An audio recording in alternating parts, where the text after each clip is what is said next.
Coming in at number 16, it's a classic Roger fight in Venice, with sticks, swords, loads of smashed glass, a bit of opera, and then a piano.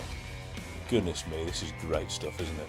This is actually quite a long, drawn-out fight that takes place. Is it 2 rooms or 3 rooms? It does, certainly Three, does a lot. three, I would say. Yeah, it travels up and up and up, which is great. One that I remember from being a child watching it, hearing it. Yeah, hearing it. Yeah, there are a lot of sounds to take in, a lot of sounds to impersonate as kids. It's funny because there's something funny about the character Chang in the film in terms of he's fairly silent, doesn't do an awful lot, has a straight face pretty much throughout. He's present for some pretty horrible stuff earlier in the film, but then you get him here, the most animated he's ever been, the noisiest he's ever been. It's all about noise.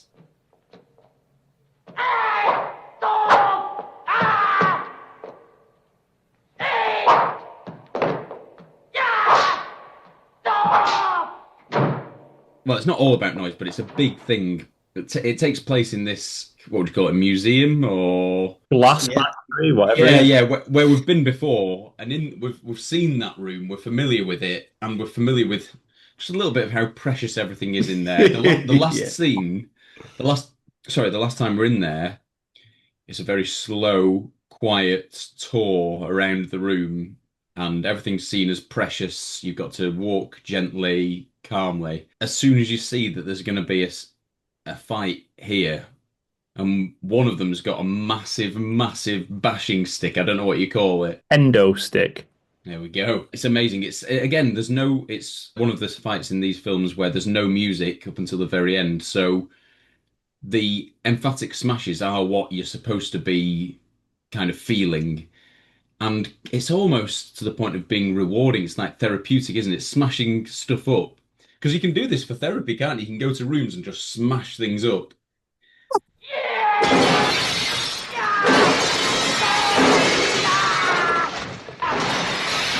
All those times when you're as a kid going into museums and you're not allowed to touch things, you're not allowed to, go near things, you've got to be quiet. It's like, it's dreamland for some, where you can just tear it up. And it makes for some really comic moments, but I think it's an absolutely brilliant fight. It's absolutely brilliantly done. Well, so it's speckled with humor, but overall, it's a serious fight where Chang especially is going for it. Bond's mostly on the defense, and it's Chang going for it. Like you, vividly remember this scene as a child. I think it was something that was ingrained in my memory. I will confess that I never realised it was Chang until his helmet came off. When I was a kid, I was genuinely quite surprised, and it was probably because of how noisy he is. And this silent man, all of a sudden, all you hear in this is screams and glass. That's all you ever hear throughout this fight.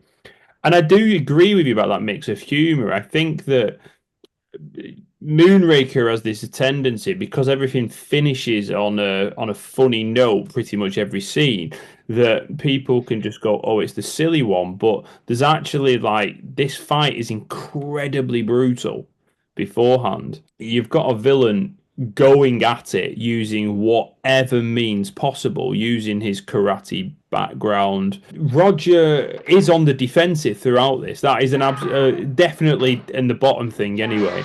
I love the sword fighting bit. I love when Roger picks up the sword and snaps the kendo stick. That's amazing. And I've always loved the little bit where he pulls off the bars and the alarm goes off, and then the breastplate anyway, or the helmet or whatever it is. It's a very brutal fight in terms of being pushed into glass, and you feel the pain of it.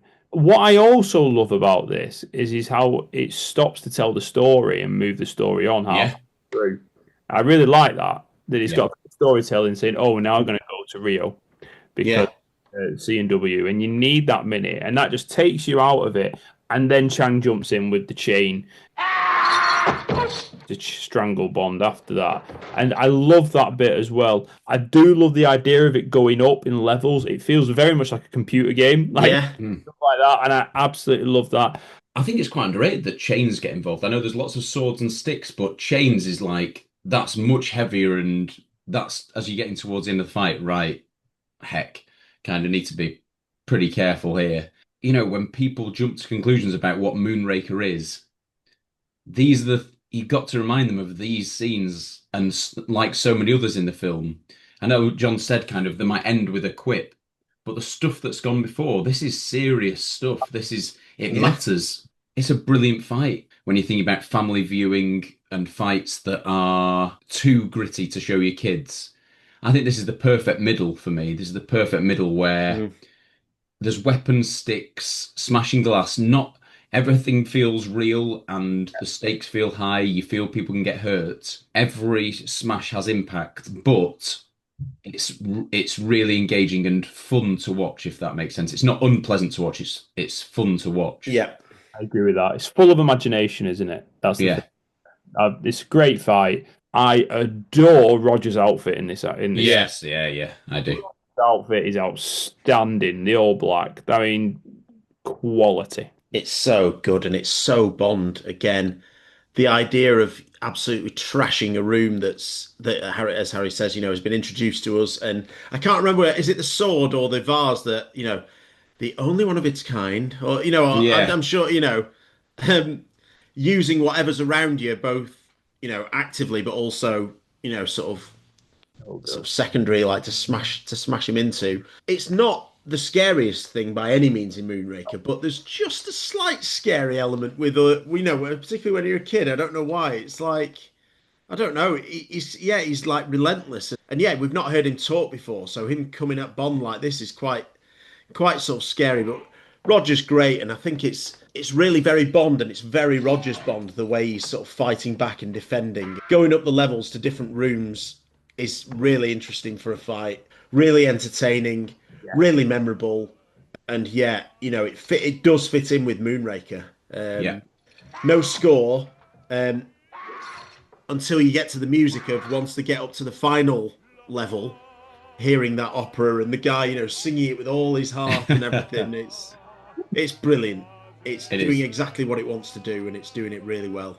Even that element of a live opera performance, that's been kind of recreated in other films.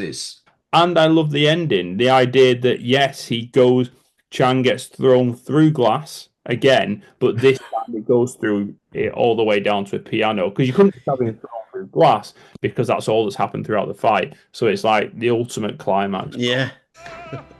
I always remember as a kid that, like his bare legs being on show when through the piano. Like a bit, what? You didn't have any trousers? Exactly. You talk about scary. There's also that weird element as a kid. Like what? Like bare legs, tights, underskirts. It's like what? Play it again, son.